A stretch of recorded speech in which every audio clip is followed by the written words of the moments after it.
Students, पिछली video में हमने डिस्कस किया था about sports medicine and I have already told you sports medicine means all type of facilities, infrastructure, guidance, coaching equipments and even medicines which help a sports person in order to prevent a sports person from any type of injury or rehabilitate the injured sports person. आइए आज हम करते हैं कि what are the aims of sports medicines. मकसद क्या है हमारा? और aim is always one. Objectives are many, but aim is always one. Sports medicines includes specialty physicians and surgeon, athletic trainers, physical therapists, coaches, other personals, and of course the athlete. Its function is not only curative and rehabilitative but also preventive. ये सिर्फ किसी बीमारी से cure नहीं करते हैं या बीमारी से बचाते नहीं हैं, बल्कि ये एहतियात बरतने के लिए भी होते हैं कि हम prevention is better than cure. हम एक है कि बीमारी हो गई तो हम उसका इलाज करें, एक है कि पहले से ही हम ऐसे एहतियात बरतते रहें कि वो बीमारी हमें लगे ही ना. Some of the important aims of sports medicine are: It provides basic information about sports injuries. एक खिलाड़ी को जब एडवांस में ये पता चल जाए कि कौन कौन सी इंजरीज होने का चांसेस हैं, तो बहुत सी इंजरीज का वो सेल्फ ही ट्रीटमेंट कर देते हैं.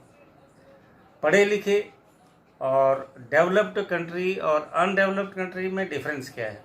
डेवलप्ड कंट्रीज में जो लोग हैं उनकी अवेयरनेस इतनी ज़्यादा होती है कि वो डॉक्टर्स 50% या 60% वो सेल्फ डॉक्टर्स होते हैं. उनको पता होता है कि छोटी मोटी चीज़ के लिए वो डॉक्टर के पास नहीं जाते हैं.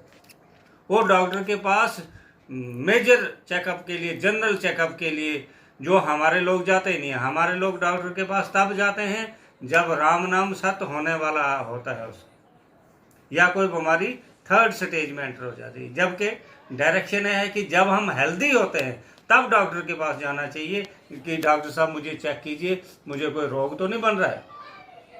कैंसर भी अगर फर्स्ट स्टेज का हो तो वेल इन टाइम अगर डॉक्टर्स को पता चल जाए तो वो क्योरेबल हो जाता है. लेकिन जब हम डॉक्टर के पास पहुंचते हैं वो डिजीज जो है थर्ड स्टेज में पहुंच जाती है. तो फर्स्ट एम क्या है कि to provide basic information about various type of injuries during games and sports.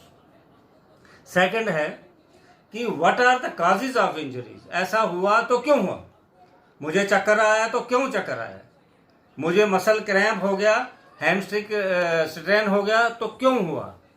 मैंने पानी नहीं पिया था, मैंने पानी ज़्यादा पिया था, मुझे वॉमिटिंग हुई तो क्यों हुई? काज क्या है? ये काजेज भी हमें पता होना चाहिए. मैं अभी बता दिया कि डेवलप्ड कंट्री के लोगों में सबसे बड़ी बात क्या होती है, जब हम अपने हेल्दी देश बनाना चाहते हैं तो हम सबको हेल्थ के रिलेटेड सारा नॉलेज होना चाहिए. तो अच्छा स्पोर्ट्समैन वही होता है जिसको ये बेसिक इंजरीज के बारे में पता होता है कि इसके काजेज क्या है.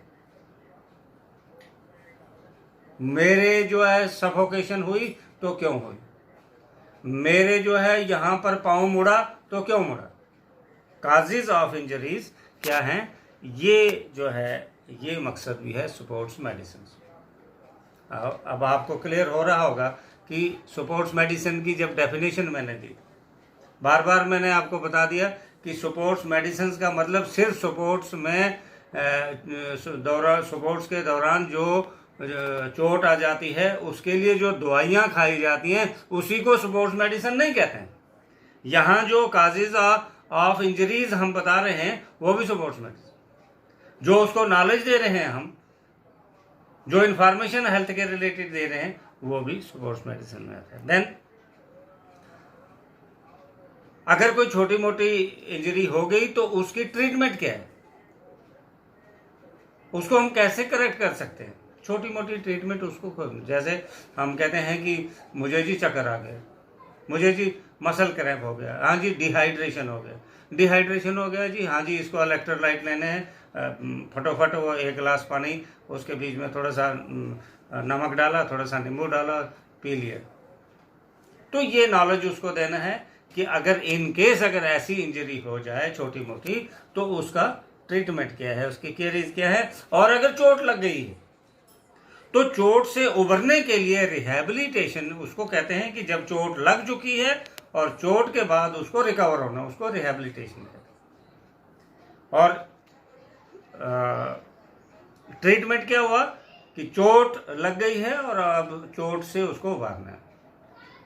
जब चोट ठीक हो जाए तो ठीक होने के बाद भी उसको एहतियात करने पड़ता है। क्यों? क्योंकि अगर वो ताज़ा चोट से रिकवर होता है, जैसे किसी की बाजू में फ्रैक्चर हो गया, अब ठीक तो हो गया है लेकिन कई अरसे तक वो थोड़ा सा वीक रहती है, उसको जो है रिहैबिलिटेशन की ज़रूरत होती है। कुछ डिजीजेस हैं, उनके क्या क्या हम प्रिवेंशन एडवांस में ले सकते हैं। जैसे सबसे बेस्ट है कि विदाउट वार्म अप हमने कोई भी एक्टिविटी नहीं करनी है। जब तक हमें वार्म अप प्रॉपर नहीं हो तब तक हमने नहीं जाना है। एक क्लियर कट करते हैं बात।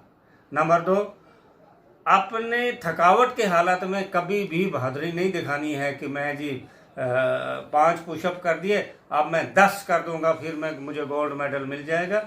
उल्टी चोट लग जाएगी और चोट ऐसी लगेगी कि फिर ठीक ही नहीं होगी। तो प्रिवेंटिव मेजर जो है वो कौन कौन से लेने हैं। दूसरा, एथलेटिक परफॉर्मेंस है। आप देखते हैं कि विराट कोहली है, उसकी फिटनेस, आप जब ग्राउंड में उतरते हैं तो महेंद्र सिंह धोनी हो, एकदम जो है रूह खुश हो जाती है। या हम और इंटरनेशनल लेवल के जो है ऑस्ट्रेलिया के या दूसरे कंट्रीज़ के स्पोर्ट्स पर्सन्स को देखते हैं तो एकदम स्ट्रांग फिटनेस होती है, जो हवा में जंप करके या उल्टा सीधा घिर कर भी उनको चोट नहीं लगती। तो बड़ी हाई एथलेटिक बॉडीज उनकी बन जाती है। तो वो कैसे हम एनहांस कर सकें कि हमारे स्पोर्ट्स पर्सन एथलीट्स बन जाए हैं, बिल्कुल एक पाँव की उंगली से लेके सर तक जो है वो एकदम फिट हो जाए और इंटरनली भी फिट हो जाए। और साथ साथ जो ट्रेनिंग प्रोग्राम्स हैं हमारे स्पोर्ट्स के समय समय पर होते रहते हैं, उनका नॉलेज भी देना जो है ये एम ऑफ स्पोर्ट्स मेडिसिन है। तो आज हमने डिटेल में आपको बता दिया